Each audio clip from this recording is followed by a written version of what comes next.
about a year since I spoke with Roger, and a lot has happened since then. Namely, his call for aggressive regulation within tech has become a rallying cry within many circles. With that, what's the solution? And how can mismanaged social platforms be fixed? And what does the future hold for Silicon Valley and big tech across the world? Roger answers these questions in his new book, Zucked. But for more, let's head to the source. A lot has happened since we last spoke. Yeah, a lot has happened. Well, congrats first on the publication of your book, Zucked. Fantastic. With that in mind, I want to get things started off by asking you about Mark Zuckerberg. It's the 15-year anniversary of Facebook.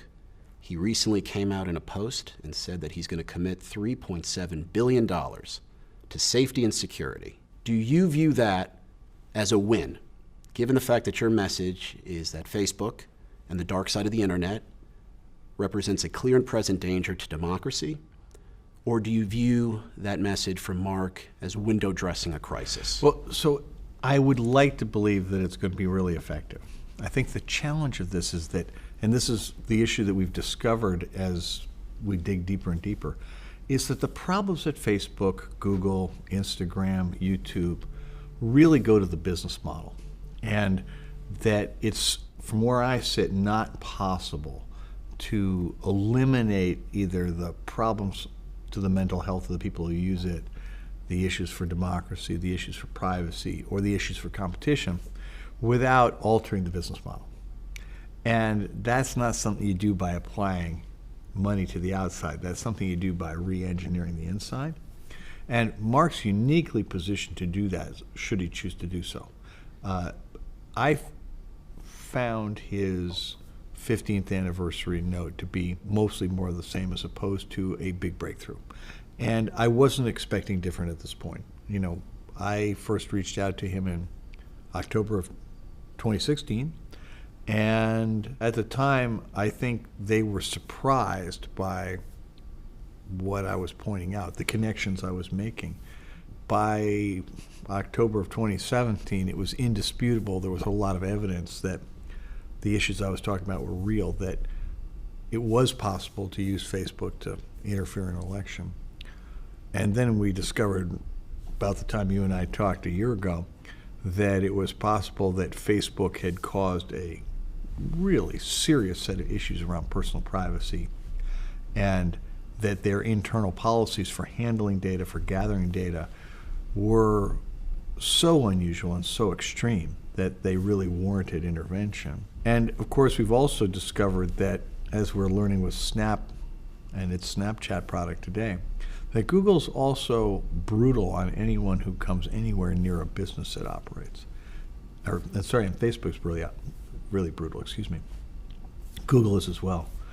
And those are not things that you can resolve with a blog post on the 15th birthday of your company. Those are things that require you going in and re-engineering how it operates. And I don't think they're going to do that quietly. I think they're going to have to give people a lot of notice. With that blog post in mind, I want to read you a little bit more from it. Mark said, quote, "There is a tendency of some people to overly emphasize the negative, and in some cases to go so far as saying the shift to empowering people in the ways the internet and these networks do is mostly harmful to society and democracy. To the contrary, while any rapid social change creates uncertainty, I believe that what we're seeing is people having more power and a long-term trend reshaping society to be more open and accountable over time." It sounds like he's talking directly to you.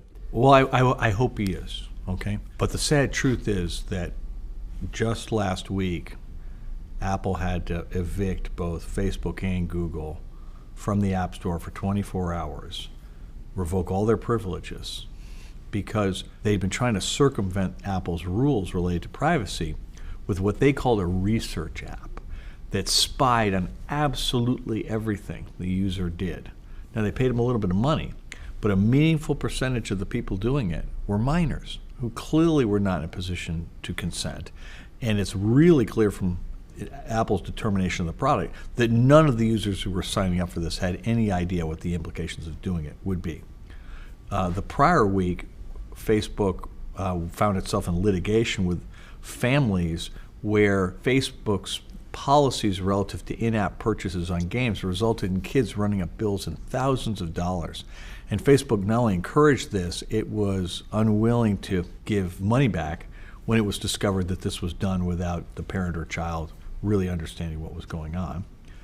In addition, Facebook got a lot of credit for creating a database of political ads, in theory to provide transparency.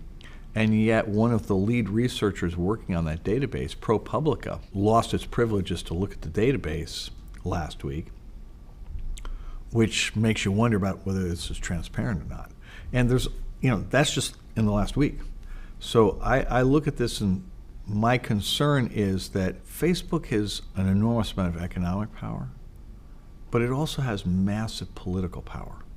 It has the ability to shape public opinion. And it has, obviously, really great PR people who can make everything they say sound good. But I think, in reality, it's very hard for anyone to influence the company. Mark has absolute control. And the company believes in its mission, which is connecting the whole world, so firmly that they're willing to justify pretty much any action to get there, including ones that run precisely contrary to what Mark just said. And so I look at this and say, I don't think the problem is Facebook as an app. I love Facebook as an app. I love sharing things. I love birthdays. I love, the things my band can do on it. So in that sense, I agree with him. Where my problem is the business model produces side effects that are the equivalent of chemical spills. And as we know from the chemical industry, for many, many years, nobody told them they had to clean up the mess. So they would pour, mercury and lead and things like that into rivers, and they would just dump it on the side of roads. And eventually society decided that was wrong and that they should pay the cost of cleaning that stuff up. And I think we're coming to the point where society is going to insist that internet platforms like Facebook and Google clean up the messes that they create and bear that cost. And that's the conversation I would like to have. Again, I'm not trying to get rid of Facebook. I'm not trying to get rid of Google. But I am trying to make sure that they are on balance a positive for society.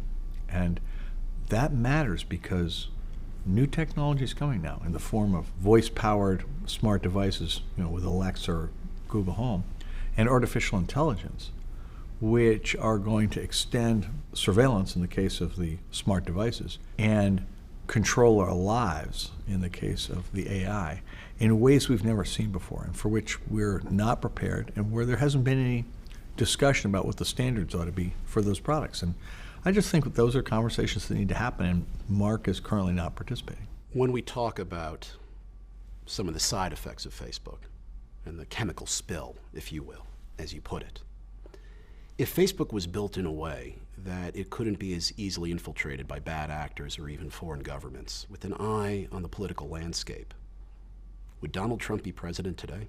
I think it's hard to say, right? I mean, a lot of things had to happen to elect President Trump. But here's the observation I would make. There have always been people in America and other countries who believed things that were demonstrably not true. People who believed in flat earth or whatever. In the years since the development of internet platforms like Facebook and Google, the percentage of the U.S. population that believes things that are demonstrably not true has grown exponentially. Roughly a third of the people in the country deny the connection between human action and climate change. Essentially all scientists say that that is a clear thing. I think it's 5 or 7% of the population believes there's a link between vaccination and autism, even though not only does everybody say that's not true, but the guy who originally said it made it up. Now you add those two together, that's 40%. There's almost no overlap in the communities that believe those things.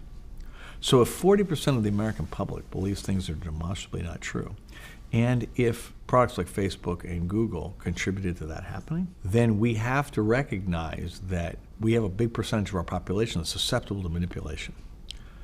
Because Facebook will tell you, if you believe one conspiracy theory, you're prone to another one.